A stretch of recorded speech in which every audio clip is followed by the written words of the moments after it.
If your job at a healthcare facility includes disinfecting against viruses, you know prevention is the best medicine. And maintaining healthy spaces starts with a healthy cleaning routine. Grainger's world-class supply chain helps ensure you have the quality products you need when you need them. From disinfectants and cleaning supplies to personal protective equipment, so you can help deliver a clean bill of health. Call 1-800-GRAINGER, click Grainger.com, or just stop by. Grainger, for the ones who get it done. If you work in quality control at a candy factory, you know strict safety regulations come with the job. It's why you partner with Grainger. Grainger helps you find the high quality and compliant products your business needs to inspect, detect, and help correct issues. And the sweetest part is, everyone gets a product that's as safe to eat as it is delicious. Call 1-800-GRAINGER, click Grainger.com, or just stop by. Grainger, for the ones who get it done.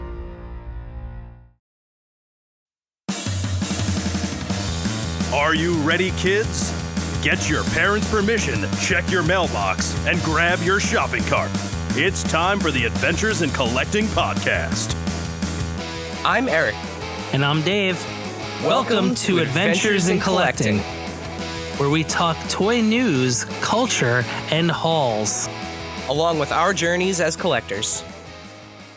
Hello, everybody, and welcome back to Adventures in Collecting. Hello. Dave, it is what a time to be alive right now. Yeah, fresh off our live show, back in the usual spots. Back in the remote studios, back in the caves and or dungeons and or bedrooms. Indoor dragons. Yeah, dragons, fully funded dragons. Yeah, fully funded large dragons. Yeah, congrats to our new friends at Four Horsemen Studios, to Jeremy, to all the horsemen, on a successful campaign. You know that we they're had old them friends, but they Jeremy finally friends came up. of the We pod. finally had somebody on. Yeah. So like we always say, we're not an if, we're a when, and we were once again correct with that. They reached all their funding goals, so super excited for people to get their dragons in probably like a year and a half or so. So yep, the good vibes continue to roll on. Good vibes continue. So before we get into this week's guest, I'm murdering my thirst with cherry obituary today. I almost forgot the hey, Liquid Death, pay attention to us. We would love a sponsorship. So Dave's gonna keep drinking it whether you sponsor him or not. So I don't know if that's a good like bargaining chip, but yeah, I'm still gonna buy it. So but a little bit of delicious, a little bit of housekeeping. So we just have one bit of housekeeping this week, which is our monthly giveaway is live. So this month, as it is WrestleMania season, we are giving away our guest, who is going to log in shortly, is trying to make me crack, and it's working. Me too. So our monthly giveaway for this month is a San Diego Comic-Con exclusive Mattel Creations WWE Ultimate Edition Shawn Michaels from last year. It's the boyhood dream, Dave. So it's WrestleMania perfect. 12. 12. No, WrestleMania 12. Yes, yeah, 12. It's a perfect giveaway for this month, as WrestleMania is quickly approaching. The figure is sold out everywhere. It was a big hit. So your chance to win one. By the time we air, 1 week away. Yeah. Head on over to our Instagram at AIC_podcast. You will find a pinned post with all of the instructions on what you need to do to enter to win it. Pretty simple. It's really just kind of like the post, share the post, follow us, tag a couple friends, tell us who your favorite current WWE star is. But you'll find that pinned on our profile. Again, that is at AIC_podcast. We have no upcoming appearances or live events to plug at this time, which is... No, but thank you to Zap Comics. Yeah, that was super fun. I think you just had a collapse of some kind. I I don't heard. know I, what though. I heard. Oh, I know what it was. I Okay. heard toys collapse Yeah. in the background. That's not a big deal. I just looked um, to see, I didn't see a bunch of pops fall over, so if you could only see what is directly off camera. But yeah, so thank you everyone to Zapcon, our folks at Zap Comics for hosting us. We had a great chat with Blaine and Chris. If you did not yet listen to that or watch that video, head on over to our YouTube channel and relive the moment yeah. live from ZapCon. We had a great Thanks to time. everybody who So came. ask Thanks to everybody who questions. stopped by. Yeah. Thanks to Rusty for manning the camera. Yes. Yeah. Yeah. Couldn't have done it without him. But I think with that, I think it's time to no longer bury the lead, right? Yeah, I So mean, this yeah, is that's what we do. this is a fun one because this week's guest is he's already a friend of the pod. I mean, let's be real here. I mean, you know him. You've seen him, Friend of the pod, friend of the toy yeah, industry, like pillar. I would go as far as to the say pillar of the the toy industry. collecting community. Yeah. Yeah, absolutely. Our guest this week is someone who doesn't just report the toy news, Dave. He breaks it. You've seen his work in the Toy Book, the Toy Insider, the Pop Insider, and throughout numerous features across daytime television. He is the editor in chief of the Toy Book, a collector, and someone who's not afraid to ask the hard questions, especially when they impact the future of the hobby and the industry we love. Please welcome to the show our friend, your friend, the Rock Father himself, James Zahn. James, welcome to Adventures in Collecting. Hello, thank you for having me. And it's been too long. We were just talking about that before the show, but we've known each other for years and have never recorded a podcast together. Yeah, well, we're Yeah, checking that box tonight. We're, but we've we're definitely doing all it. been to live music venues because we all have some form of liquid death somewhere. Yeah. Yes, Yep. we do. And what I was trying to make you crack on is the fact that Liquid Death is coming to the toy department. So we have the official Liquid Death pool float from Sunny Days Entertainment. And it comes in a box that looks a lot like Liquid Death water with much more attractive photos on it. But they were actually working on some figures, and I don't think those have Oh, come to fruition yet. Oh But wow. okay. hey, let's put it this way: Licensing Expo is next month, and that's where I first met their licensing guy last year. So lots happened in 12 months, but All right. Well, let him know that one of your favorite toy podcasts loves us some Liquid Death. So, maybe Hmm. drop a little, send you a little swag. You can give him a pin, a sticker, like maybe seed the conversation there. I've been murdering their murdering my thirst, and they've been murdering my wallet for a couple years because Yep. the water is not cheap. And when it first No. came out, the only place I could find it was a grocer here in I'm in the Midwest, but it's called Woodman's, and it was like $16 a case when that stuff first came out. But I was all in. Yeah, I like the iced tea variant. I think that's my favorite one so far. That and the totally not Dr Pepper. That one's really good too. Doctor, what do they call it? Doctor. Doctor Death. Yeah, Doctor Death. like Steve Williams. Yes. Um, so before we dive into some pretty, I would say, uncharacteristically heavy stuff for us to talk about here on this Hmm. show. For our listeners who may not know, how did you find your way into the world of toy journalism and end up kind of steering the ship there at the Toy Book?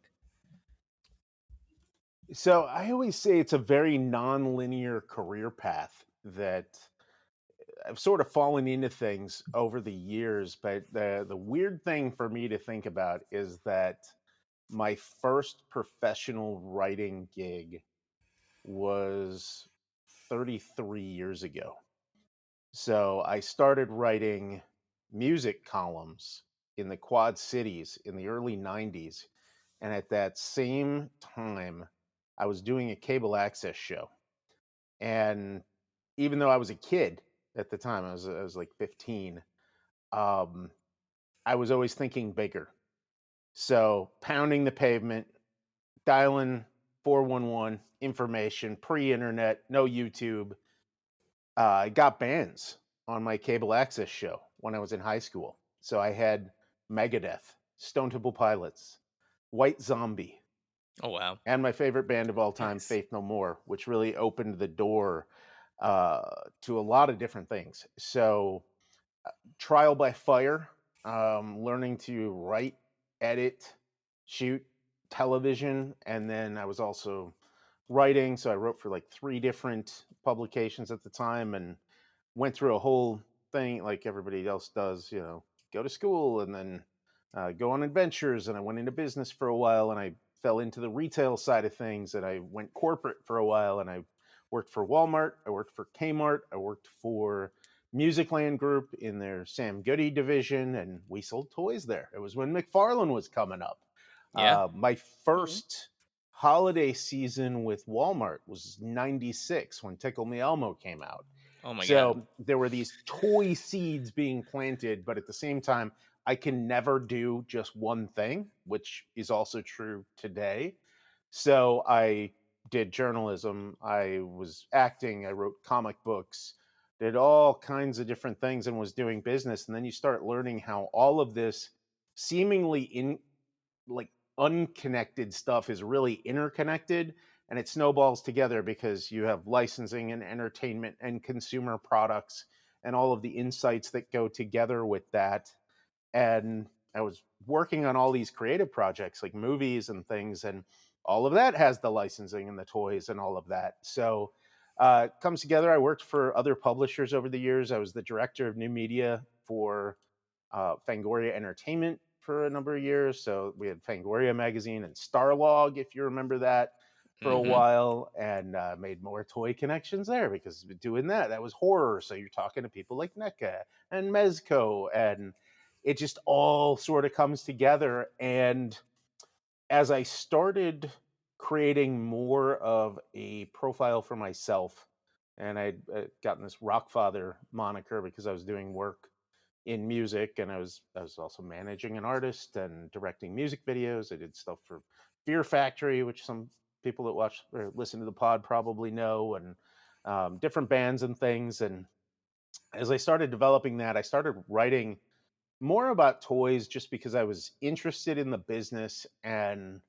what goes on behind it and behind the scenes. And I started consulting for a number of smaller toy companies, and through writing about all of that, it eventually came up to the collapse of the original Toys R Us. And a lot of my deep dive coverage of that really crossed over into the mainstream. And I started getting quoted in larger outlets about Toys R Us because I was finding things. And also, I had some folks on the inside where I was getting a little bit of intel that wasn't being reported elsewhere. And through that, I think I had landed on the radar of more people within the traditional toy industry and higher up the chain. Eventually, fell on the radar of Adventure Media and Events, which is our parent company, which has operated the Toy Book since 1984.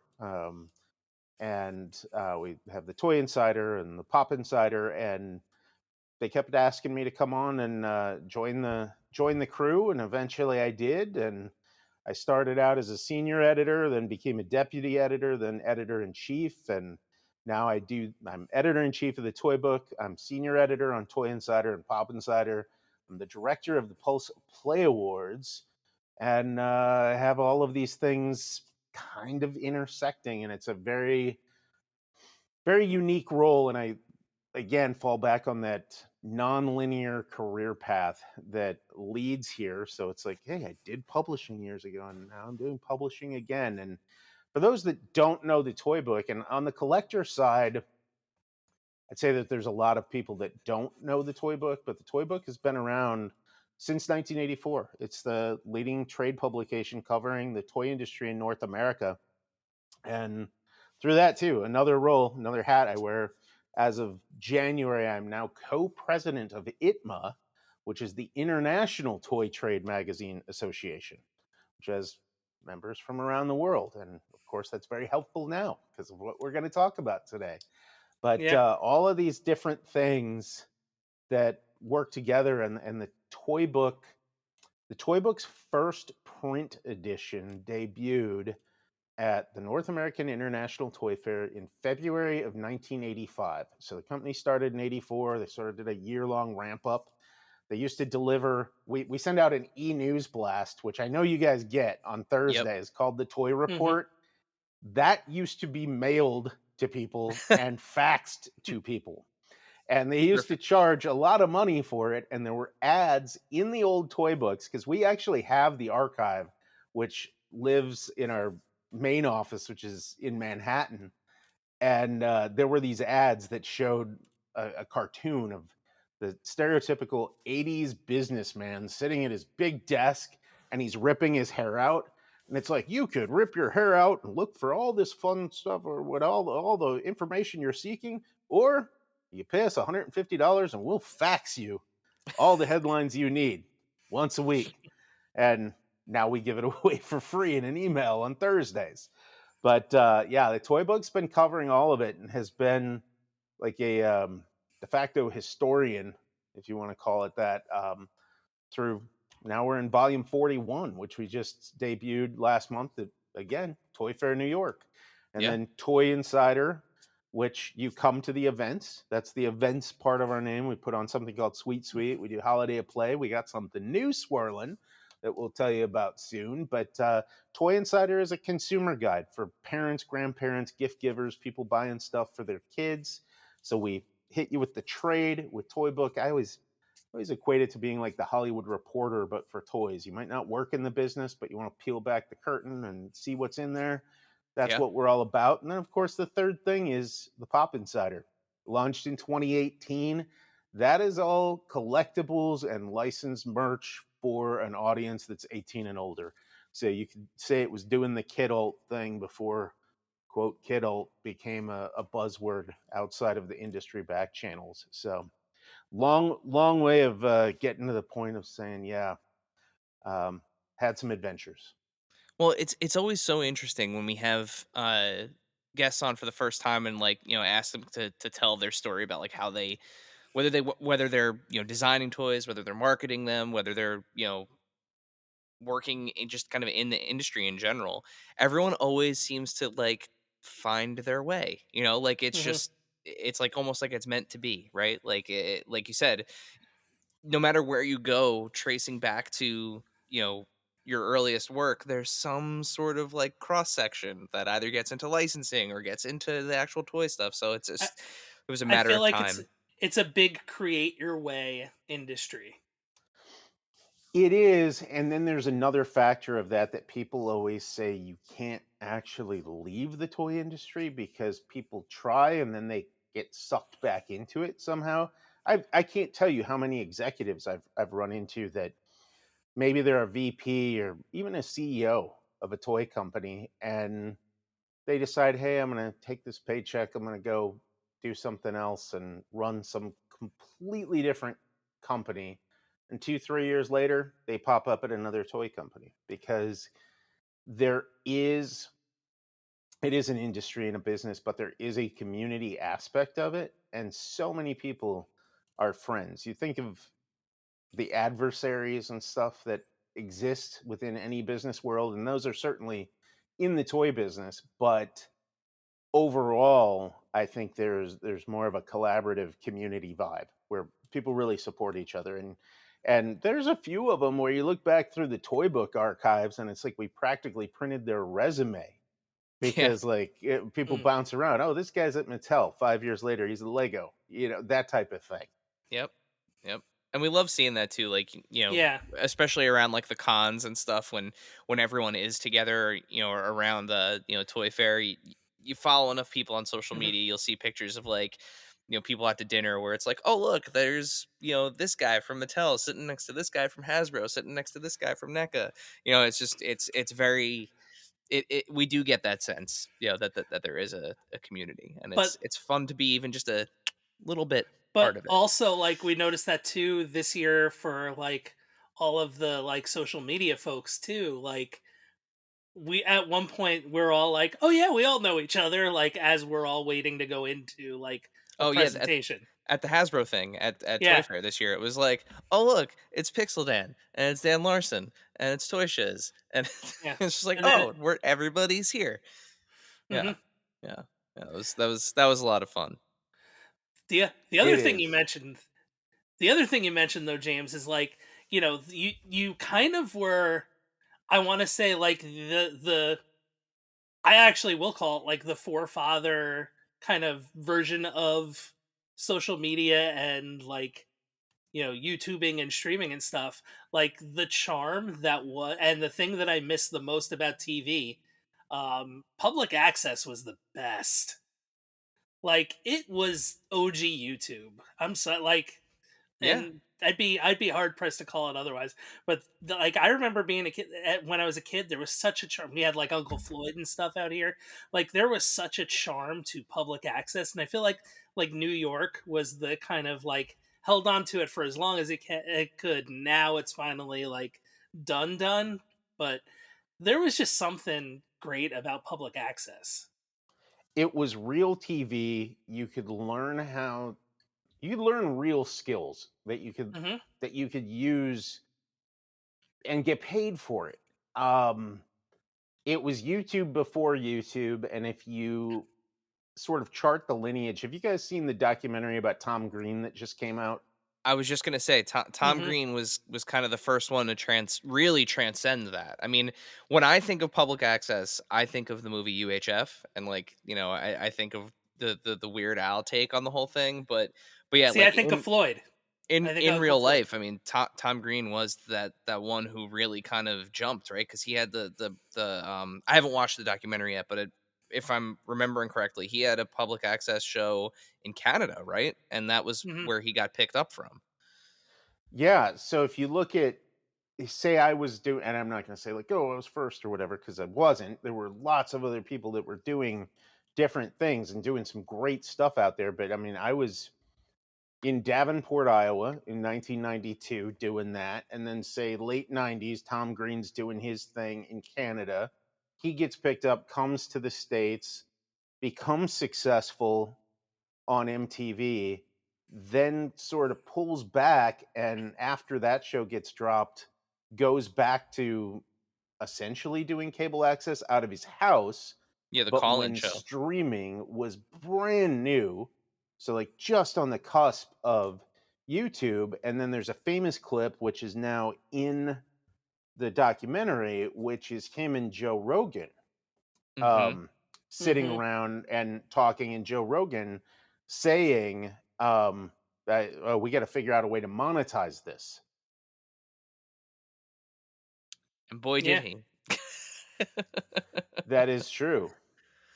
Yeah, yeah, that call-in show, there shouts to one of our favorite YouTubers, it was, Wang just did one, right? Yeah, Wang just did one on Tom On Green Tom versus Green. 4chan. Yeah, versus 4chan. Yeah, the original swatting event. Um, Yeah. but yeah, so I mean, let's pivot from from kind of your history here to the landscape right now. So kind of what's the general vibe you're getting from manufacturers and retailers heading into the back half of the year? I have never seen a business environment with as many variables and wild cards as we have right now.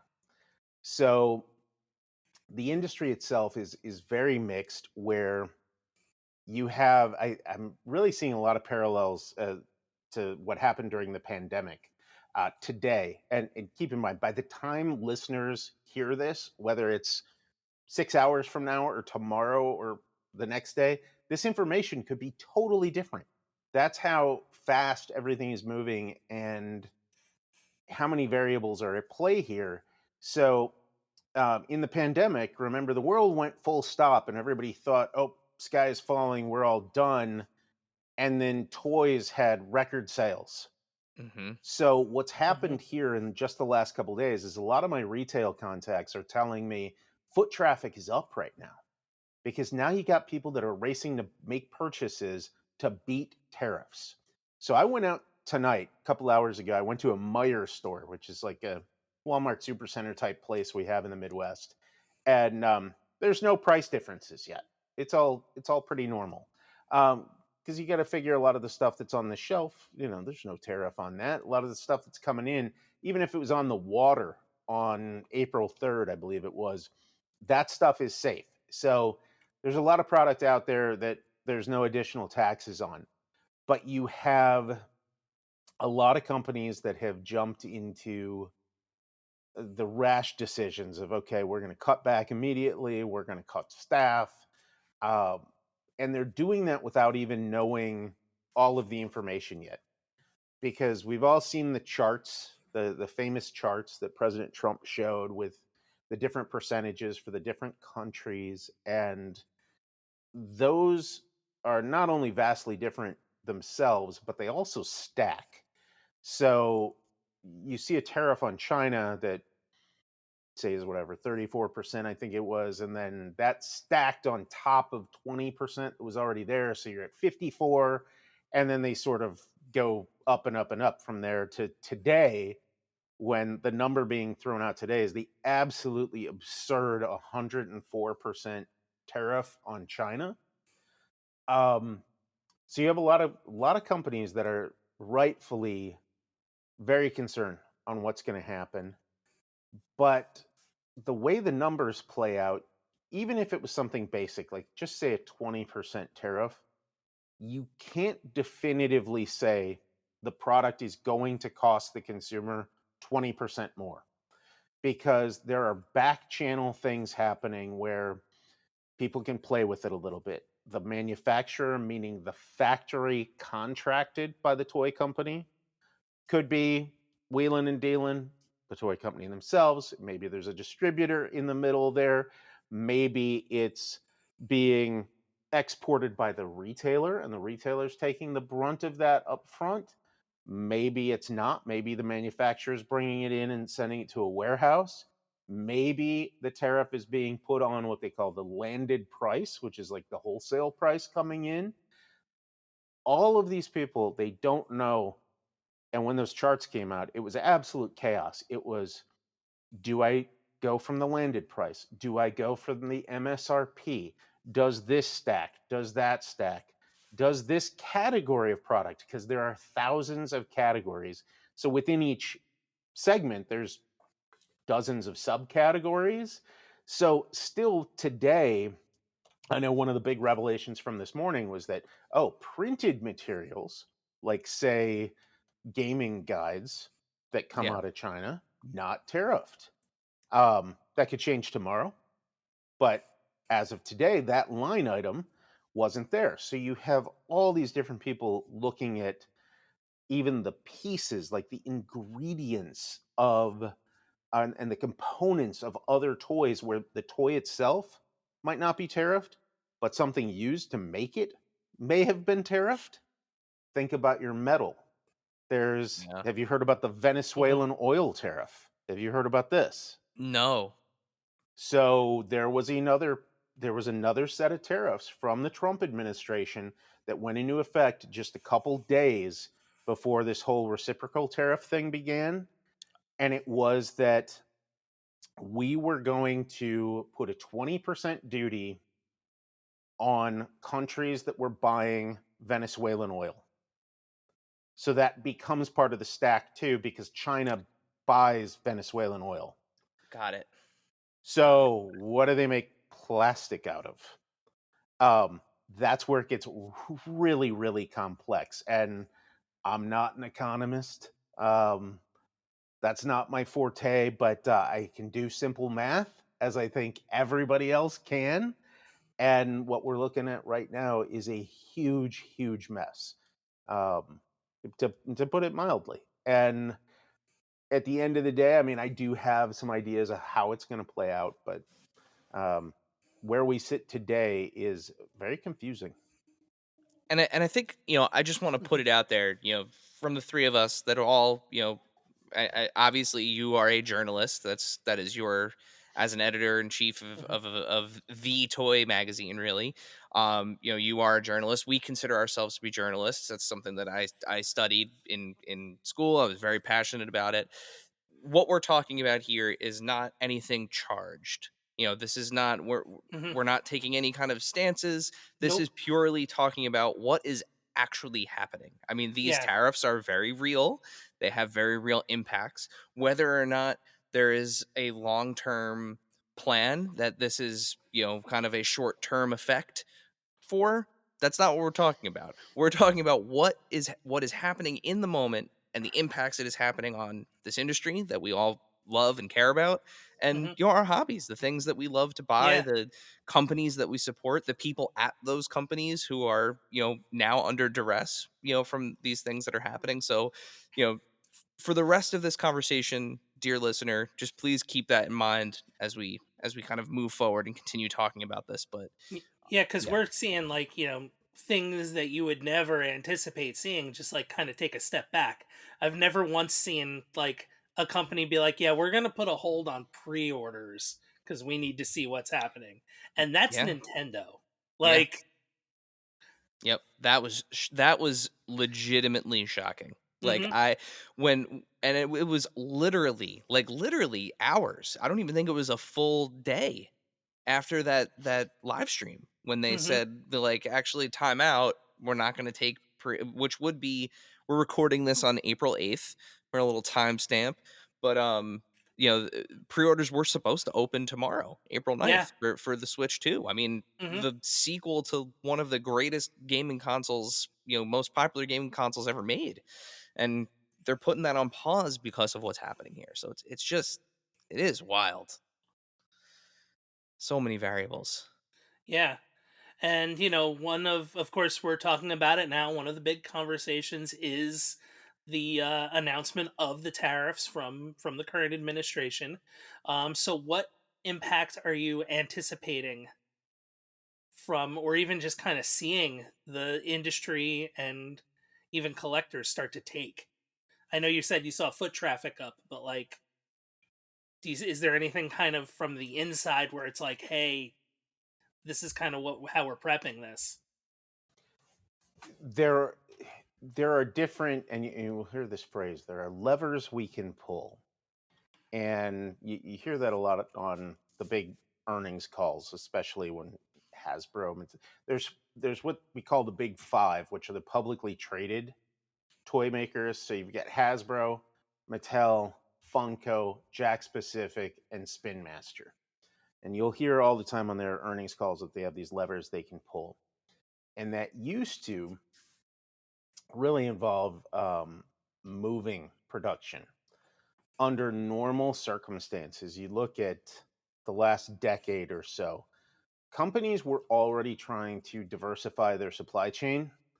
Going back to, I'd say Hasbro was probably among the first under the late Brian Goldner's leadership when they started to diversify out of China, not just because of cost and all that. A lot of theirs was actually IP related, particularly on the Transformers line. They started relocating a lot of that production to Vietnam because at the time there was a lot going on in China where the industry would call it the second shift, where you'd contract a factory and by day they're making your transformer.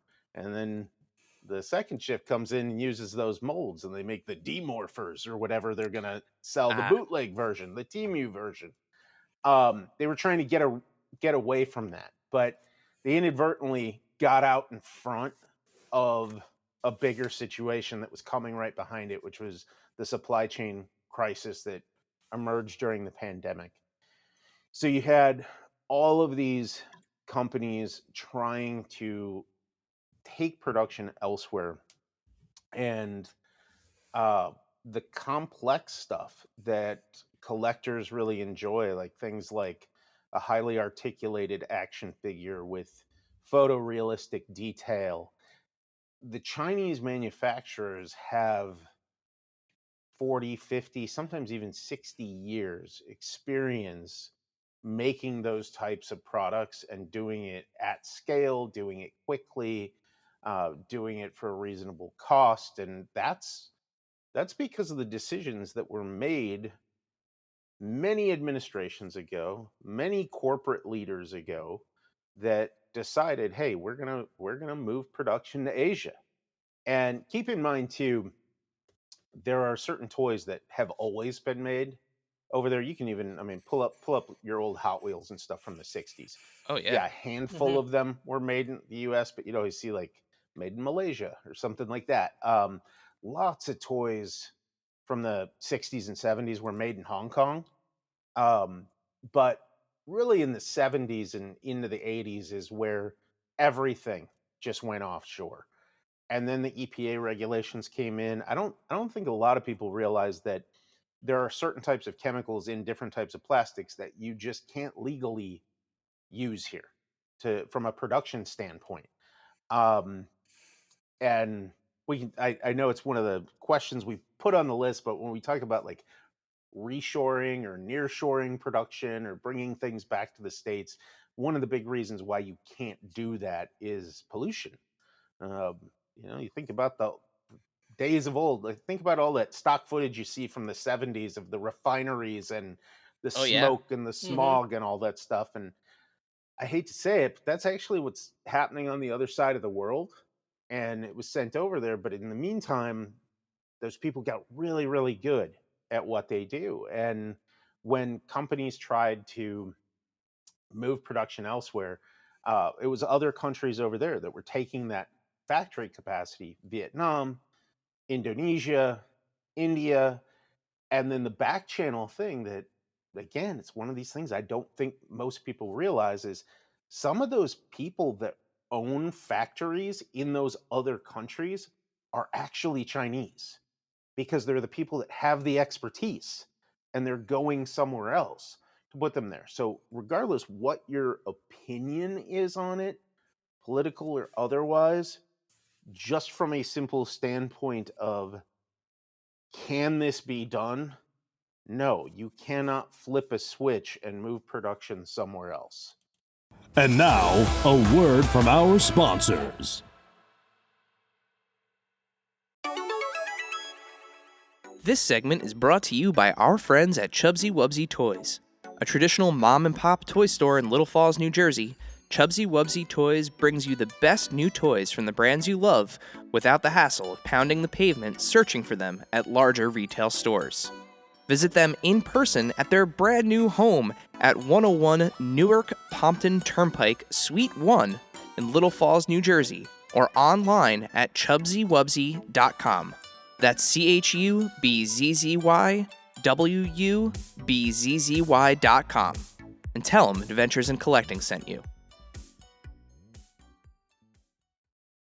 If your job at a healthcare facility includes disinfecting against viruses, you know prevention is the best medicine. And maintaining healthy spaces starts with a healthy cleaning routine. Grainger's world-class supply chain helps ensure you have the quality products you need when you need them. From disinfectants and cleaning supplies to personal protective equipment, so you can help deliver a clean bill of health. Call 1-800-GRAINGER, click Grainger.com, or just stop by. Grainger, for the ones who get it done. If you work in quality control at a candy factory, you know strict safety regulations come with the job. It's why you partner with Grainger. Grainger helps you find the high quality and compliant products your business needs to inspect, detect, and help correct issues. And the sweetest part is, everyone gets a product that's as safe to eat as it is delicious. Call 1-800-GRAINGER, click Grainger.com, or just stop by. Grainger, for the ones who get it done. And now, back to the show. Yeah, and I think that's one of the big, kind of questions and Hmm. whether it's toys or elsewhere, right? It's, you know, Specialized labor. yeah, bringing that back to the United States. What does that? First of all, is that even possible? Is it logistically feasible? And what does that ultimately do to a cost? So, like, keeping it within the conversation here, I can grab any one of these figures that's near me, right? Like, we got like a wrestling figure from Mattel, we got a Marvel Legends from Hasbro. These are equal in price, right? They're right in that like $24 range MSRP, right? Yep. What happens to the cost of one of these toys if miraculously they open a factory in the United States and start producing toys here? Like, what does that do for the consumer? All right, I'm going to go twofold on that and go spin it back to the pulling of the levers. So, one of the levers, of course, is moving production elsewhere. Another one would be changing up your packaging, which becomes a thing too. Like, I actually know a couple companies that are already doing this where they're going to a retailer and they're presenting them with three packaging options. And it's like, this one has more stuff, this one has less stuff, and this one is practically just the toy with a tag on it. That cuts a little bit. Um, and you work into all of these different things. Now, a figure like you just showed me, I I would actually just say outright, you cannot make a figure like that of that quality in the US period.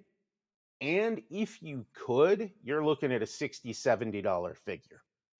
Um, Part of it is simply scale, and ironically I actually have a 6-inch scale figure somewhere in this office that is from a small manufacturer, and it is $60 on Amazon right now, and it's not made in the U.S. But just from a scale perspective, you need to sell so many of these things. Um, to set up production here, and we'll say just solely in this action figure realm, you would need billions of dollars of infrastructure. So you'd have to build the factory, and we're talking not just building the factory. You need to buy the land. You need to get the utilities in there. You need to get all of your permitting. You build the factory. Then you need to get the equipment to run the factory. Well, guess what? Not made here. Most of that's made in China too. Hmm. Then you need the tooling. Oh, guess what? We don't have places that make tooling. Most of that's made over there too. So you could still get it. You could order it from them, ship it here. You're going to set that stuff up. Then where is your labor force going to come from? There are there are some factories. There are toys made in the US. It's not stuff that the collectors market is going to go after, and we can discuss it later if you'd like. I can tell you all about who makes stuff here and what those things are. But if in this imaginary world we're opening the action figure factory, who is going to operate this machinery? And of course, you want to pay them a living wage. So, what are we talking? $20 an hour, 25, maybe 30, to do what folks over in Asia sadly are doing for pennies on the dollar. But they're going to have to do these jobs. And if they're running factory lines, it's heavy, maybe hot work, maybe there's fumes and smells. Again, we're talking EPA stuff here. Not even allowed to use most of these concoctions, but if you could, they'd be running all of that. Then you're looking at, say, your tampos, your paint applications. Who's going to be sitting there painting the faces on or stamping this stuff? Um, what school do we have here in the US that's even teaching kids that skilled trades are an option for them? Um, so many things. And that, fortunately, there are some movements going on, and it takes the conversation elsewhere. But there are some organizations out there trying to bring back the trades a little bit. But it's not like it was in, say, the 50s or 60s, where you might live in a factory town Yeah. and your dad Hmm. is making enough to have the nice house and the nice car and put the family of four and in all the things and the kids through school, and then Johnny grows up and he goes and gets a job at the factory too, and he's taken care of forever. That just doesn't happen. It's like a glimpse of the past from a different timeline, and you can't do it. But if you could, so you got to get all these people in there, pay them a decent wage, and then you got to look at the expensive packaging and everything else too, and then go, okay, so my 1999 figure, which is already overpriced, now we got to sell it for 60 bucks, 70. So you're going to sell less of them. It becomes a huge mess. And the reality is that, say everything else outside of labor works, it's all automation. So it's going to be robots anyway.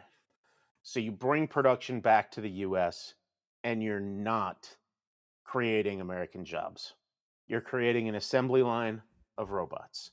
And there are companies that are doing this. There was just a story, and actually, if you go back, they're great people, and they've done this almost every time that there's been an issue over the past decade. Crazy Art. Mm, They're known for their puzzles, and they own the biggest pencil factory in the world that I believe is in Tennessee. They own a bunch of facilities, and they opened a huge spot down in Jacksonville, Florida, a couple years ago. They keep increasing their U.S. manufacturing capacity. Those jobs are not human beings. And anybody that tells you otherwise is mistaken. They're doing it with automation. yeah. And even overseas, the business there is going to automation. If you want to look into who's really killing it on that right now, it's Zuru. You guys know them? Yep. They Hmm. Very make familiar. X Yep. Shot and the Five Surprise and all of that. They Many people don't know that Zuru doesn't just do toys. They have a arm called Zuru Tech. They Yep. have a housing The housing I company was just gonna say the housing that company is that website Yeah. is unreal. The where you can yes, build your own house and stuff. Yeah. Yeah. Hmm. they are the fastest growing maker of diapers. Huh. They're doing health and beauty products, but where they are really excelling is that they have these skilled teams. And keep in mind, this is a company too that is from New Zealand, Yeah. but their people in Asia are like the best of the best when it comes to developing super efficient automated production. And that's how you look at what they've done in the blaster category with X Shot Yeah. versus Nerf. How do you make a product like that and take market share by producing something that's comparable, if not better in quality, at a more affordable price? You do it with the best robots in the world, and that's what they're doing. So if somebody could crack that and bring that to the States, you might get the efficiency, but again, you're just not getting the jobs. And you still need the money to do Hmm. it, the capital to actually The do capital. something like Yeah, the that. And startup. that's, that's the other part of it is like what, of the big 5, right? Like the companies that are publicly traded, like how do you even get board approval to spend that amount of Hmm. money on something that is You don't. potentially going to only make things worse?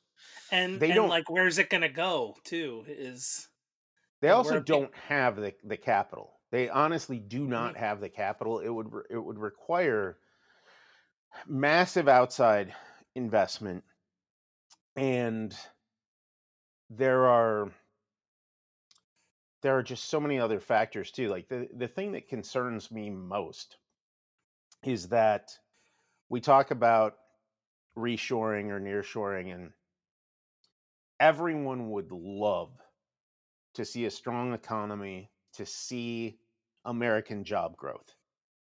Now we see if you're watching this on video, I have a big flag behind me because Yeah.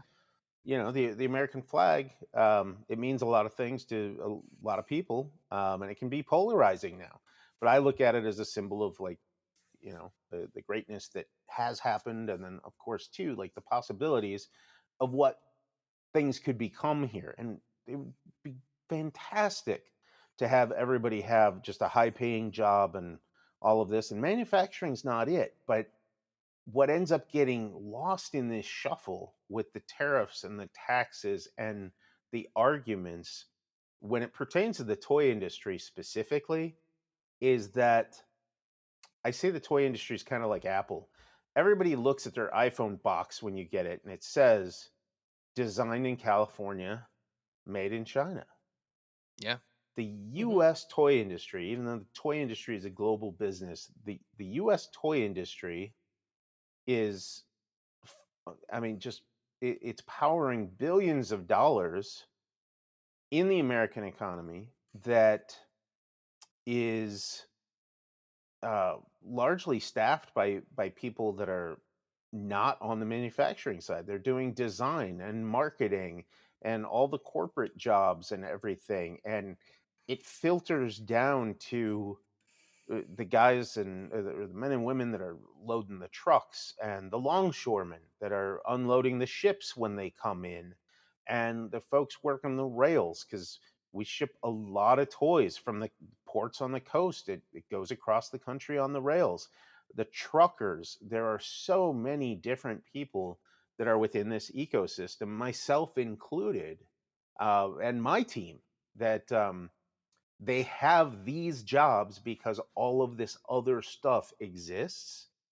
And we are we're a creative economy, um, filled with bright creative people, but that manual labor for making those things, again, it was really the decisions of people decades ago that put us in this position we are today.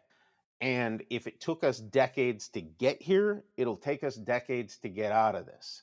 And that, I just don't think that's registering at the upper echelon of our government. And of course, too, toys and collectibles, this is a discretionary category too. This is Yeah. not something that is Yeah. essential. Um, that's very important to keep in mind. And you guys know it, and I know it, that there are people that are very passionate about all of this. Hmm. And passion sometimes leads to blockheadedness. And just, I want to get that figure. I want to get this at an affordable price. I want it on my shelf. And it crosses over into this sense of entitlement. And the reality is, like, you are entitled to nothing. You're entitled to either buy it if you want it and have the means to do so, or not. That, it's harsh, but that is the reality at the end of the day. And I will say, like, a lot of these price increases, and we were seeing price increases before this tariff stuff happened. Yeah. Um, Hmm. I strongly believe that no one is sitting out there in a boardroom going, "We're going to get another $3 for this Black Series figure this week." I do not believe that is the case. Prices have gone up because factors have pushed them in that direction. And again, every company is different as well. And go back to the lever pulling thing. Look at look at how a company like Playmates can sell you a $9.99 Ninja Turtle that, I don't know how much articulation it has, but it feels like a lot. Yeah. Um, and then you have another company that sells a comparable product and it's twice that. Um, there, there's licensing fees piled on top that are different for everyone. There's different design fees that go into this stuff. There's packaging considerations. There's minimum guarantees that go in. So you never know what's going on behind the scenes. And then of course volume. So um, they're probably selling a lot more of the $9.99 turtle than the $20 wrestler. That Yep. type of stuff. Hmm. Yep. So, we talked about the like bigger, publicly traded companies, and the lever pulling, but how are smaller independent toy companies navigating this? What have you heard on that end? The smaller guys are having a real tough time, and they're going to have a tough time. I would imagine that some of them are not going to make it through this. I've already seen some canceled projects, which I'm sure you guys have too. Yeah. I've Yeah. seen Hmm. I've seen a couple crowdfunding projects get canceled that were already announced. I'm Hmm. aware of a couple that have been canceled that weren't announced already.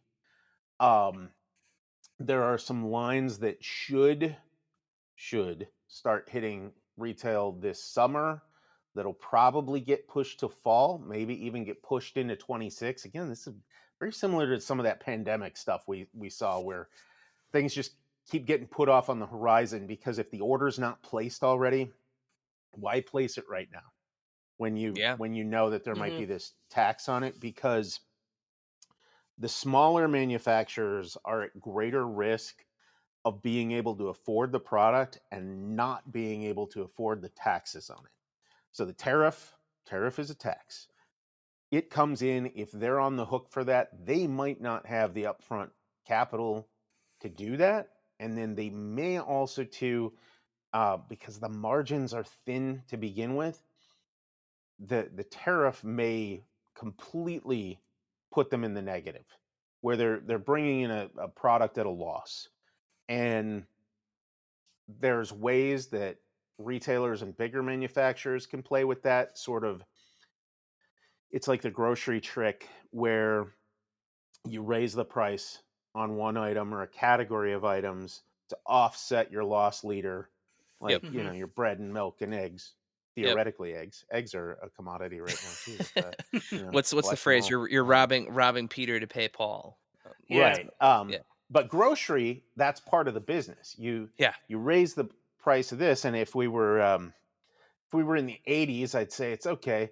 We add $10 to Snake Mountain so we can still sell our Motu figure for $5. Mhm. That's the way you would kind of play it. Um, and to an extent, there may be some companies doing that. I just saw it, and I won't say what the item is, but we just had, because we're in production right now. We're in production on two new issues of the toy book, an issue of the Pop Insider, and a Toy Insider Spring Summer gift guide. And for us, this gets to be all kinds of fun because people have submitted products that appear in our publications and they have an MSRP with them. And now they're reevaluating those MSRPs. Oh Well, my god. one of my colleagues just sent me an email the other day from somewhere in the collector space, and I'll tell you that this is a Pop Insider thing. There was a higher end product that was supposed to cost 250, and the MSRP has now changed to 329, I believe. Jeez. That was going to be So my guess. Yeah. Yeah. that's like a 31% increase. Yeah. Um Now, something like that, of course, it sucks. But if somebody's already spending hundreds of dollars, it might be easier for them to stomach than somebody that has watched their favorite figure line go from $20 to $30 over the past 5-6 years. Yeah. um, you start pricing people out, and certainly takes a lot of the fun out. And then realistically, because what we do as well, I mean, we're serving the entire toy industry and everybody in it, from baby toys up to um, there's a fun new one too. If we talk about kidults, there's now this silver market, Oh. which Oh, last year people were calling it eldertainment, and now they're Oh starting god, to I say hate that. now they're starting to Oh. say the silver market, which is 49 and up. oh, um, so we cover all of it, and where it's really going to hurt people is not all of us that want to collect something and have it all on the shelf like I have behind me, and you guys do too. Uh, it's people that want to buy stuff for their kids, Yeah. because mhm. regardless of all, every time I hear, I get it every couple weeks. Oh, kids don't play with toys anymore. Uh, Not true. They don't in the way that they did previously, and they might not as much as we'd like them to, but traditional toys still sell tens of billions of dollars worth of toys a year that are enjoyed by kids. They don't necessarily play with them as long as we'd like. They age out of things quicker. But when you look at a mom or dad, or say grandparents, that maybe they're on a fixed budget, they buy for the same amount of kids every year, they're really going to start seeing it during the holidays, where you might not see it on one toy that you go out to buy today, but when you put it all together, you might realize, hey, I'm getting less for more, or I'm spending the same and I'm definitely getting way less. And that's a disheartening thing. Um, the other the other thing you can factor in too, that is a little bit unique to the toy industry, is that in some cases, and again, not collector, more traditional toys, um, there's no benchmark with this year's toys versus last year's toys, because a lot of them didn't exist, because the industry Mm. thrives on newness. Yeah. So for Yeah. certain things, like say there's a super hot item, like I know you guys loved the Disney Stitch last year, which Yeah. I Oh did yeah. too, the Yes. Puppetronic. Yeah. Mm-hmm. So Um, they have Angel now, so right? yeah, but say something like that comes along that's just like the hot toy of this year, but it didn't exist last year. So you can't say, oh, it's $75 now and it was 60 last year. There's no Mm-hmm. comparison. Yeah. Little bit of that gets to be played with too, but we go back to this 104% thing. We're all in a big pile right there. Nice way to say it. Yeah. And I mean I think I want to transition to another topic, but I want to just kind of Yeah, put a bow on this, right? And we'll Yeah. yeah, shift to something a little more positive to end our chat here. But yeah, you know, I think, like you said, it's volatile. I think we just need to kind of all keep an eye on it. Mm-hmm. If the pandemic taught us anything, right, is like the knee jerk reaction is not necessarily the right reaction. Just be cautious, keep an Yeah. eye on it, and as we tell people on our Instagram feed all the time, as we're sharing the news and everything as stuff comes out, um, just stay within your means. Yeah. Do It's what you can. do what Get. you can, find joy in what you can enjoy, Mm-hmm.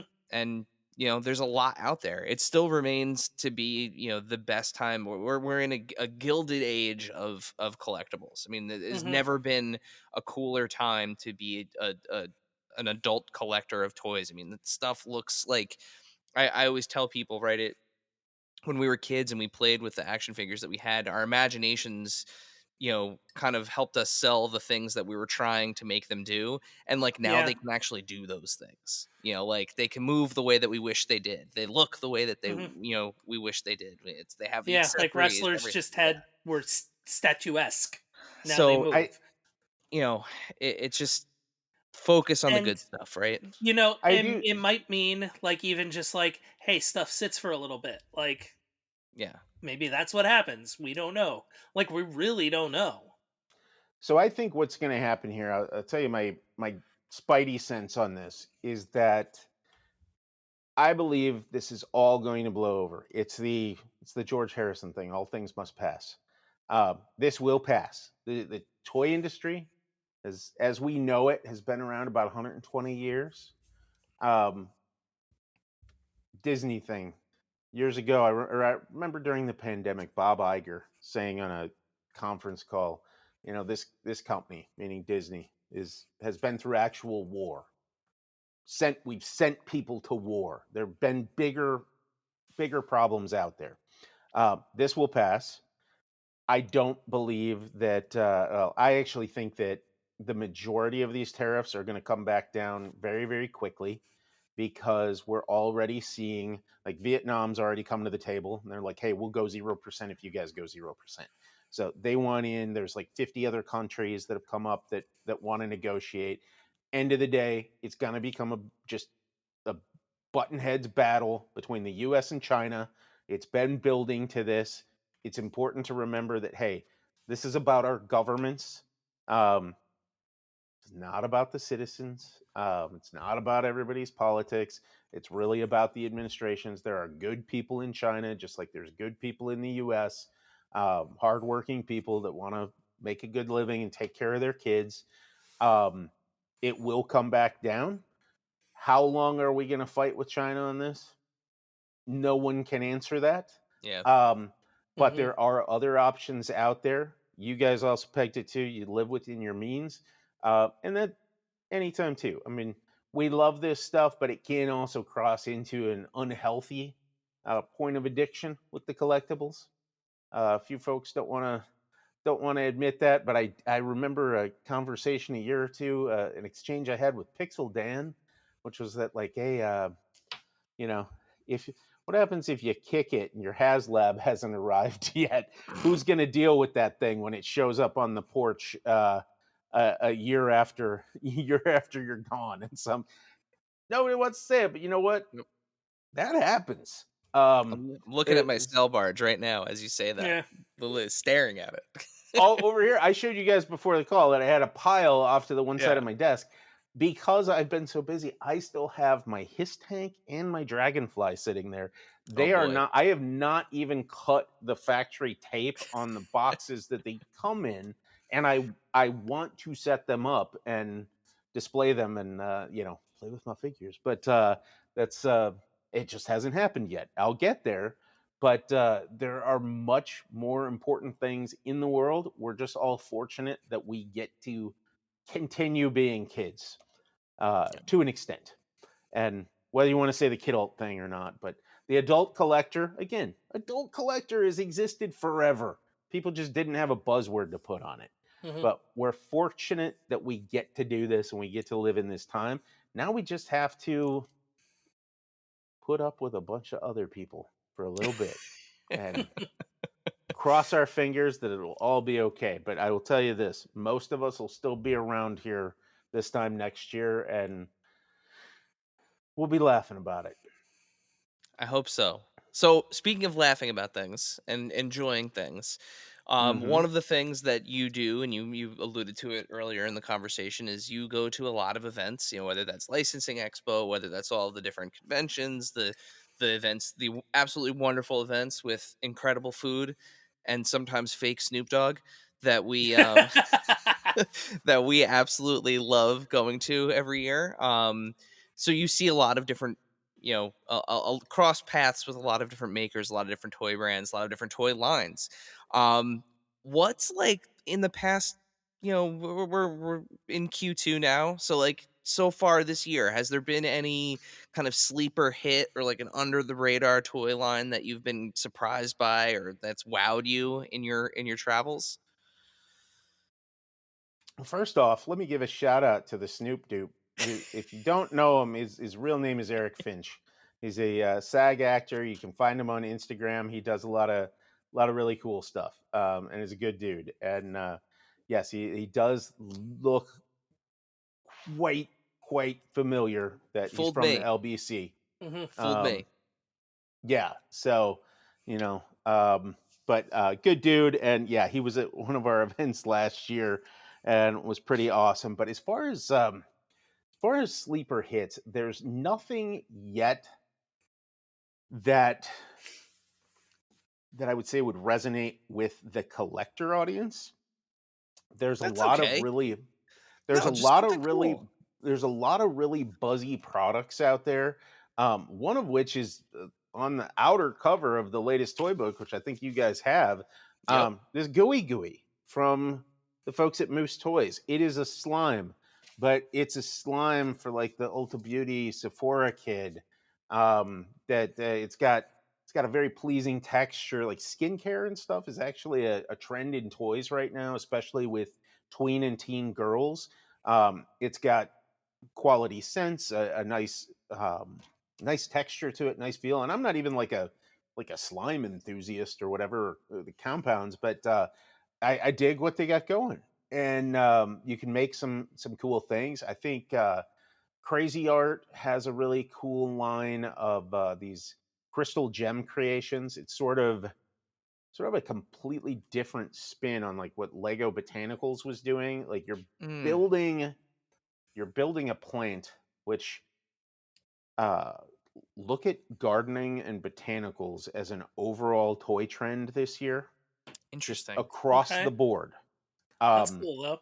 there is a Play-Doh potting set. So you get the brown Play-Doh, that's your dirt, you're planting the flowers. There's real greenhouses that are like toddler and preschool size that you can put outside, teach the kids about growing their own food.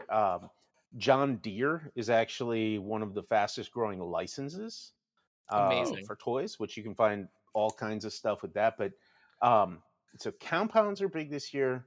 The gardening, also food play, is another big thing this year. But I think there is.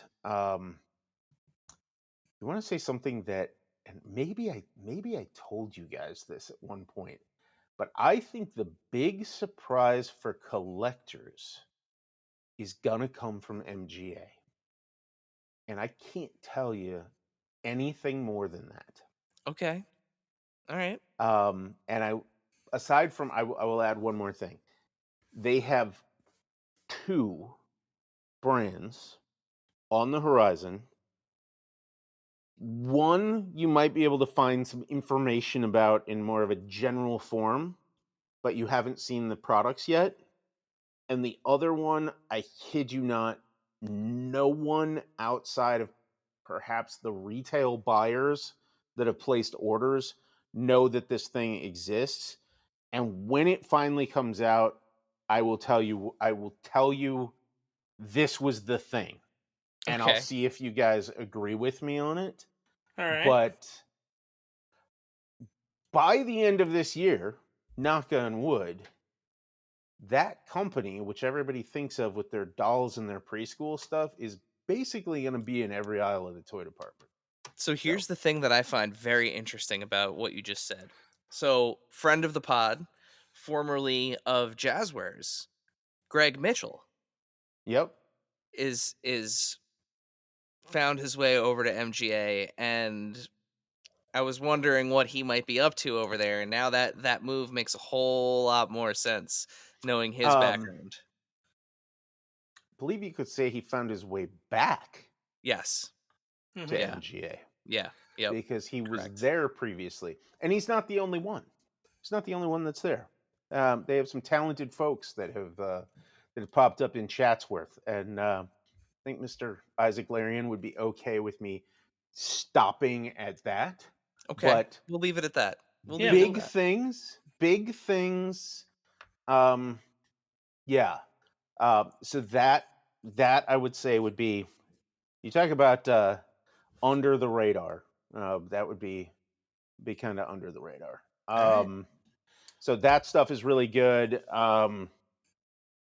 There was a lot of stuff I saw in Nuremberg. I was at Spielwarenmesse, which, for folks that aren't familiar with that, that is the biggest toy fair on the planet. So to put it in perspective, Toy Fair New York, which was fantastic this year, I thought. I hope you Yeah, guys it had a was good awesome. time Yeah, it too. was Oh man, great. it was great. Um, It was great. so there was a lot of embargoed stuff at Toy Fair New York too that you couldn't take pictures of, can't Yeah. tell anybody about. Hmm. Um, so to put it in perspective, I think Toy Fair New York had about 850 exhibitors this year. Spielwarenmesse had 2,700. Oh my goodness. So Wow. across 12 or 13 halls. Um, and it's a test of physical prowess to just Let's say even be at my this knees thing. hurt. My knees hurt just Um, thinking about that. I was gonna say, Dave, are we going to Nuremberg next year? We could. yeah. Surprisingly, I ran into Dan Larson in Nuremberg. He came around the corner and it was like, I dude, you know. I saw that he was there. Um, Yeah, yeah, that was Yeah. super cool. Yeah, I'm yeah. following his coverage of it. So that place is awesome, and you see a lot of stuff that is not available here that I would love to see some U.S. retailers take a shot on. Um, they have pretty much like every category you could imagine, and then just so many variations on it. I mean, one whole hall, for example, was just wooden toys, and you think of like the wooden toys we see here for like a preschooler, like Yeah, the little block Melissa and Hmm. car. Melissa and Doug type stuff. Yeah, Yeah. Um, but the craftsmanship and stuff that is just super beautiful. And again, you cross over to like, oh, I can see that just like sitting on my shelf or on my coffee table or whatever. The toys is art, art is toys. yep. Um, really, really cool stuff. One of my favorite items that I saw over there, and I immediately said, somebody's going to knock this off tomorrow. And then I did see a variation of said item in New York, from a different company.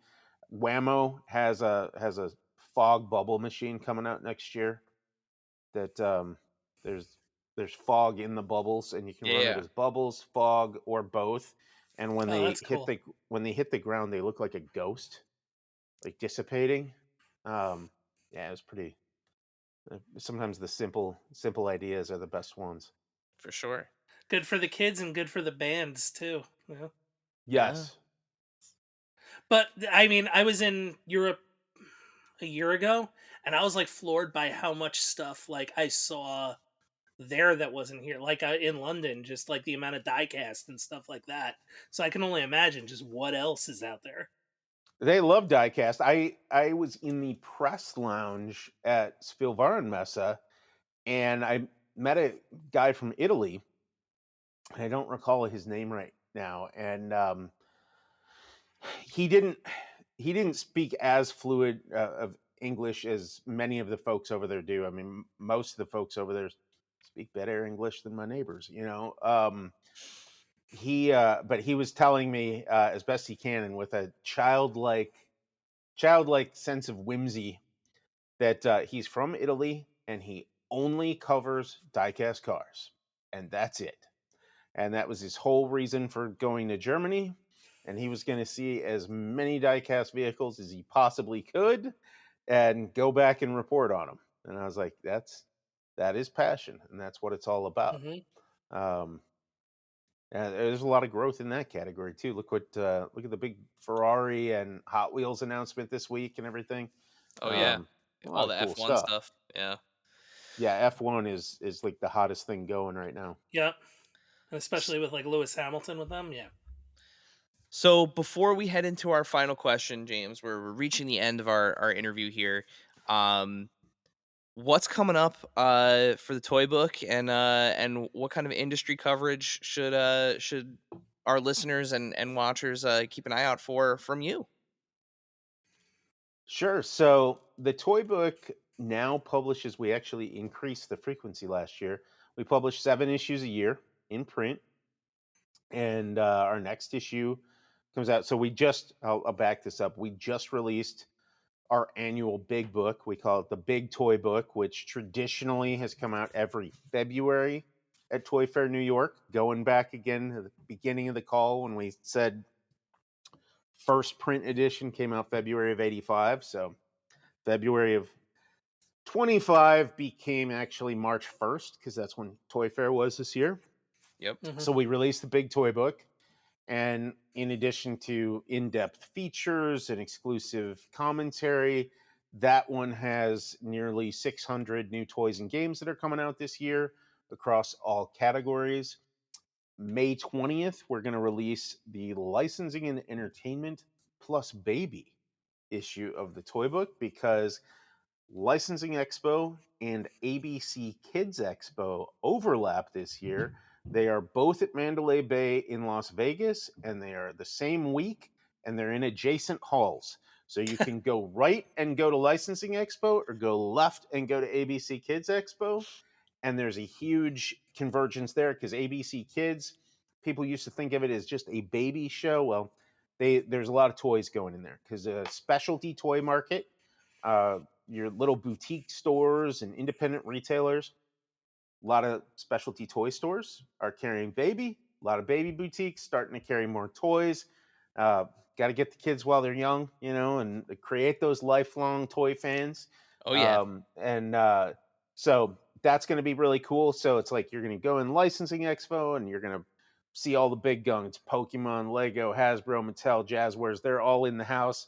You go next door, and then retailers are going to the ABC Kids Expo, and they'll see people like Ravensburger is going to be there, and Radio Flyer, and all kinds of good stuff. So I'm excited for that. Then, just because of the way the dates come together, about 2 weeks later, we're going to drop the Specialty Toys and Gifts issue, which debuts at Astra Marketplace and Academy in San Antonio in June. And for those that don't know, Astra is the American Specialty Toy Retailing Association. They represent tons of specialty toy stores across the U.S., but also uh, picking up a lot of steam in Canada. So they're getting quite a few members up there. They put on a trade show every year called Marketplace and Academy. It moves to a different city every year. So we're going to have that coming. Uh, 2 issues following those that I think will have a lot of crossover appeal, especially for folks listening to the pod right now. Our action adventure issue, which is the second time we've done this. We've debuted Mm. it last year. That's going to debut July 31st. We're going to have copies of that available actually at Gen Con for free, alongside new issue of the Pop Insider dropping there too. That one's going to have all kinds of action figures, vehicles, outdoor toys, like the name says, action Yeah, and adventure that was together. a great issue And last then, year. Yeah, that was a lot of thank fun. you. And then September, I'll be back in LA, and we're going to drop the 2025 LA Fall Toy Preview issue, which is now it's shaped up to where it's almost like we do 2 big books a year. One comes out for Toy Fair at the beginning of the year, and then LA Previews is equally large. So that's going to have a lot of forward-looking 2026 stuff. But I will tell you that next month's issue, the May issue, there's some cool stuff in there. We're doing a deep dive on the relaunch and packaging design for the new Power Rangers. Power Oh, Rangers awesome. Very uh, cool. reignition or Reignition. reignition or Yep, reignition. yeah, Yeah. reignition. But yeah, so the guys that the guy that runs the design firm that did all of the new Power Rangers branding and all of the packaging design is actually Ted Manini, the guy that writes the outside the box column for the toy book. Oh, Oh, So cool. took a little while. We wanted to do that one in the big book, but that required layers of approval to tell that story because it's a Hasbro brand being made by Playmates Toys, and then you got third party involved with it. So we're finally telling that story, and we're going to show some of those visuals. So that's a lot of fun because it is licensing and entertainment. We've got a really cool Jaws 50th anniversary product line feature, How to Train Your Dragon. We've got the Disney Stitch explosion in there. We have a yep. sweet feature about music merchandising and some of the folks in that space, like McFarlane, Super 7, Funko, etc., and the licensing agents that work behind that. And then we do an annual feature that's the Hot Kids brands. So it's licenses and franchises and stuff that are either new and emerging, just super hot for some reason, or are becoming the new evergreen staples, like you think like a Bluey or that type of thing. But we've got some really cool brands in there and lots of interviews and stuff. So team's working hard on it, and alongside that, we got spring issue of the Pop Insider is also debuting at Licensing Expo, and that one just has all kinds of collectibles. We got fandom finds. Our thing with Pop Insider, we always say fuel your fandom. Yep. There's something for Hmm. everybody in there. It's basically like you look through and it's like, yeah, I would like that and that and that and I'll have one of all the these. stuff Yes. that's in Well, it's our, like for us. I'm just saying like us here on the show right now. We would very much well, listen, enjoy a lot of the things. I've got the big toy book that's currently still sitting on my counter in my kitchen. It has sticky notes all over it from my daughter, who as soon as it came in the mail, she was like, "I want this, Oh, and I want I this, love and I want that. this." I miss when my kids. How old is your daughter? She'll be 10 in September, so yeah, Okay, see, she's I got teenagers now, so I do miss those days when you could do that. But yeah, the big book, which I have right here for those of you watching this on video. Yeah, so many great yeah, toys in it's here. great. It really is. Which Well, I'm looking through here, and it's like, yeah, there's a few things like I want this Wave 2 biker mice, Yep, um, hmm that yep. type of thing. well, Thundercats, Motu. it's funny because like Maddie and Callie would want some similar things, but some completely different Oh things yeah. too. Oh yeah. My 4-year-old wants, I mean, I just bought her a Beetlejuice Toonie Terrors the other day in Hmm. Walmart. She wants the spooky, creepy stuff. Godzilla. Daddy bears, Godzilla, all that good stuff. So, James, we have a tradition here on the show. Hmm. We have a final question that we ask all of our guests as kind of our send off here. Dave, Okay. would you like to fulfill your role as this podcast's James Lipton and ask our final question? Why, yes, I would. So our final question that we ask all of our guests, James, what is your favorite and/or strangest piece in your collection? It can be one of each, or it can be both. Hmm. This is this is one to stump. Well, I'm gonna probably go with the most obvious thing that is in my office. In terms of, it's not the strangest, but it's the most unique. I actually own, depending on how you want to look at it, one of, if not the rarest Transformers in the world.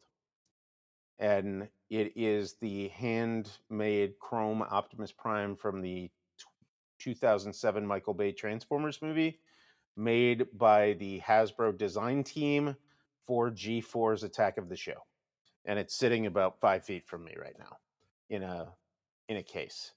Wow. Um, and so that is, it's probably the most valuable thing that I have too, because I'm very particular on in terms of like what I buy for myself. Like if you see behind me, I've got a lot of classifieds behind me. I really like that line. And then I tend to pick up like odds and ends. Like I'm not a completist, Yeah. which I was once upon a time, a long time ago in a galaxy far, far away, when I went way overboard when they brought Star Wars back in the mid 90s and had an entire Star Wars room at my house until I got tired of moving it a few times and sold all of it. Um, yeah, and that point it was like, oh, it says Star Wars on it, I'll take two. That type of thing. I got out of that mentality. So now I get things that I really, really like. So I think, yeah, not the strangest, but definitely the rarest, probably the most valuable thing I have. And then in terms of a favorite,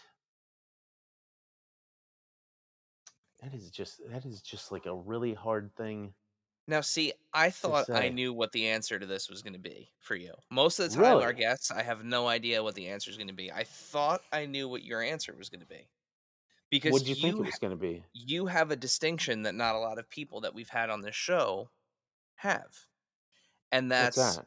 something that's usually reserved for the few professional wrestlers we've had on this show. You have your own action figure. That is true. And I Um, thought for sure that was going to be the answer for this. I love it. I absolutely love it. That is true. I 100% love it.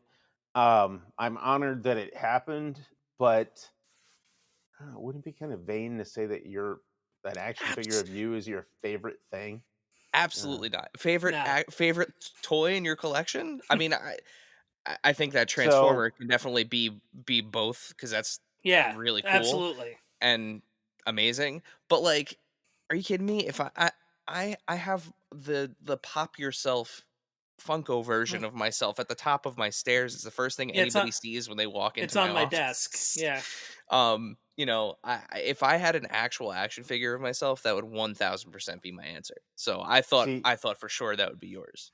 so mine is it's more of a figurine than an action figure because it's not articulated, but That's fine. PMI Kids World, which makes some really cool stuff. They've got a cool UFC line coming out next month, Yeah. where the figurines come in Hmm. little punching bags. y- Yep. But they've made Among Us and Pinata Smashslings and Booksy and Pudgy um, penguins. just so many cool things. Yeah, they do Got one of Sonic those the on my desk. Hedgehog.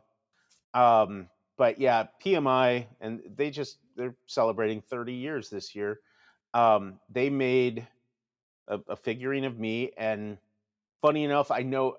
So when it showed up, which was a surprise, the second I took it out of the box, I knew exactly what picture they based it off of because my so I always throw up the metal horns, like the rock Yeah. fingers, and but my arm on the figure, one of my arms is turned with my forearm out. Yeah. It was based on a picture of me at a Hasbro breakfast at San Diego Comic-Con, probably in like 2019 or so. And in the picture, I had my forearm out because I was showing an airbrushed Autobot symbol tattoo that was on there. And whoever the designer was, that must have been their basis because my fingers are up and my forearm is turned. Um, but it's awesome. They nailed the likeness. I mean, it's a real sculpt. So they sent me two of them. One of them I traveled with for a while, and I took pictures of it, kind of like a flat Stanley thing. Yeah. And admittingly, I broke one of the little rock fingers off because it's small. It's a figure, but Yeah. eventually, after like taking him in and out of the package a bunch of times, I did break one off. But I am told that 2 more copies exist at the PMI office, which is in Tel Aviv, Israel. So so that's there. And the thing you might not know is that I'm also Pinata Smashling, Oh, are you? and I have a bunch of those um somewhere. I don't know where they are. They're not in and arm's reach. Hey Clay made a version of me, which, funny enough, I think they modeled their Hey Clay is like air dry clay, Yeah, but it's super we have super the app. detailed. We use the Okay, you use the I think iPad they app that modeled teaches you. their version of me off the PMI figure, and they brought it to Licensing Expo. And I know one other guy that has one. I don't know if you know him. His name's Steve Starobinski. He's another like familiar guy. He works for Pudgy Penguins now. He used to work for Gel Okay. Blaster. Okay. But he has a version of himself in Hey Clay too. That's So funny. those are out there, but maybe one day I'll have an articulated figure. I don't know. I Fingers ordered crossed.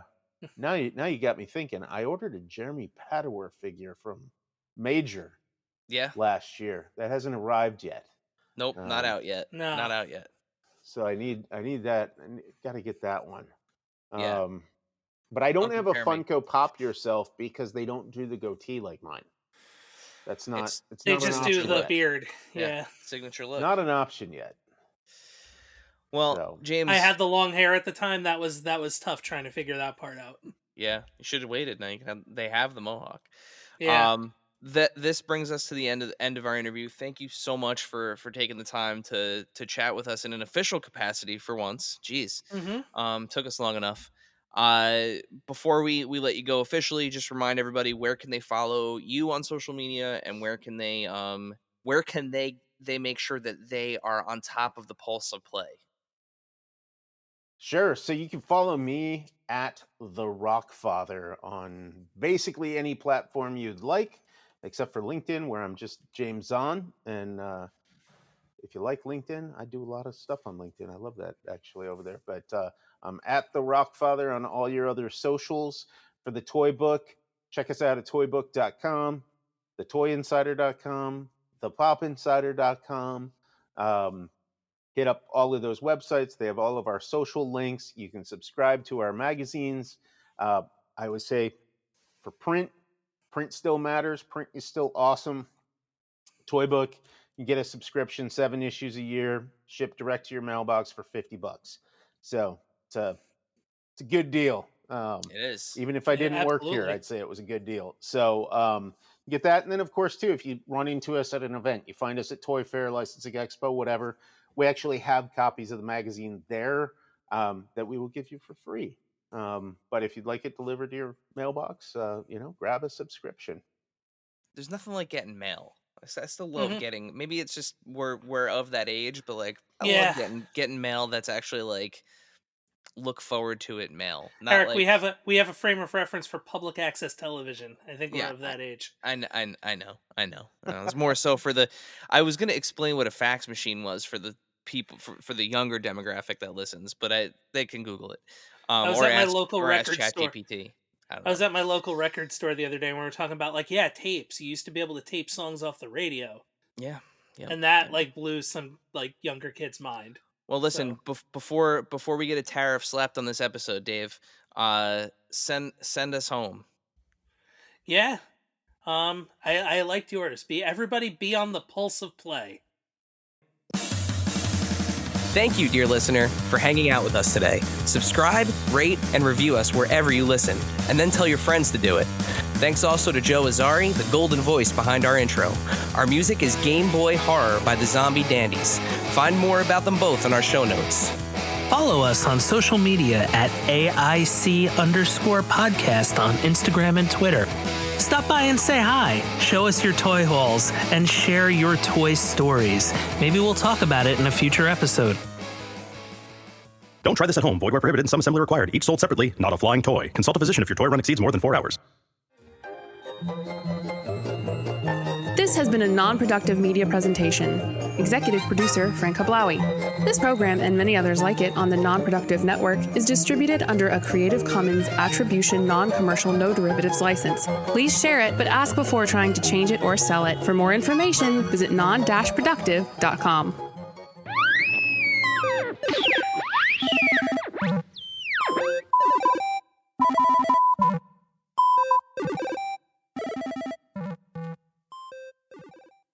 If your job at a healthcare facility includes disinfecting against viruses, you know prevention is the best medicine, and maintaining healthy spaces starts with a healthy cleaning routine. Grainger's world-class supply chain helps ensure you have the quality products you need when you need them, from disinfectants and cleaning supplies to personal protective equipment, so you can help deliver a clean bill of health. Call 1-800-GRAINGER, click Grainger.com, or just stop by. Grainger, for the ones who get it done.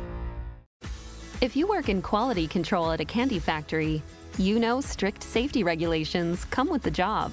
It's why you partner with Grainger. Grainger helps you find the high quality and compliant products your business needs to inspect, detect, and help correct issues. And the sweetest part is, everyone gets a product that's as safe to eat as it is delicious.